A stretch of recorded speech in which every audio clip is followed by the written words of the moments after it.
Colter's Lady, Colter's Legacy Number 2, by Maya Banks.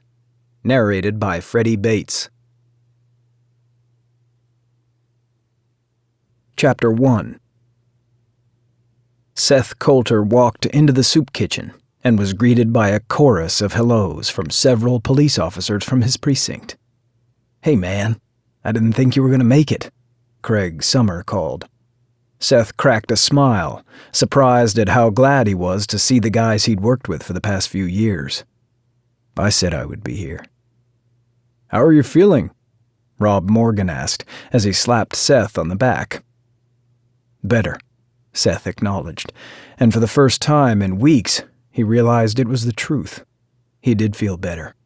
He'd been sleeping easier lately, and his dreams weren't so littered with the images of a faceless gunman and the exploding pain of a bullet tearing through his shoulder. "Hey, that's great.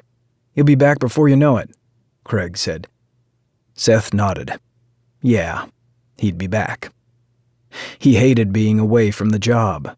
He hated being away from the camaraderie of his fellow cops. For the first while, he'd sequestered himself in his house, refusing visitors. He hadn't wanted their pity. He'd resented the hell out of the fact that they were still on the job and he was stuck in his house, popping pain pills and hoping he regained the use of his arm. "What do you want me to do?" Seth asked. Craig threw him an apron. "Get behind the serving line. We open for lunch in 15 minutes. And hurry, Margie runs a tight ship." "I heard that." Seth turned to see a small, gray-haired lady standing behind him, her green eyes bathed in warmth. "Hello, Seth." She stepped forward and pulled him into a hug. "It's so good to see you again. Are you taking care of yourself?"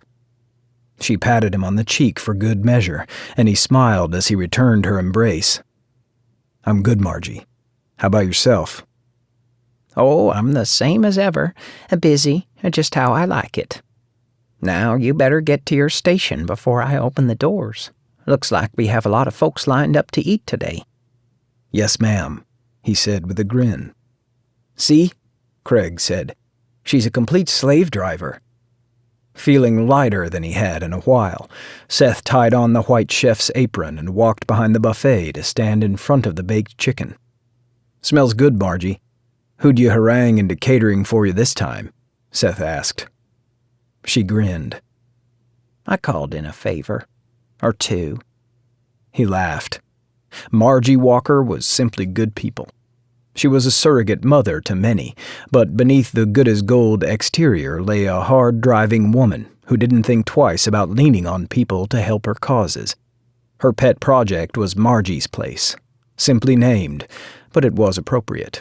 Every day, rain or shine, she opened her doors to the homeless, and she always had enough food to feed as many as filtered through her doors.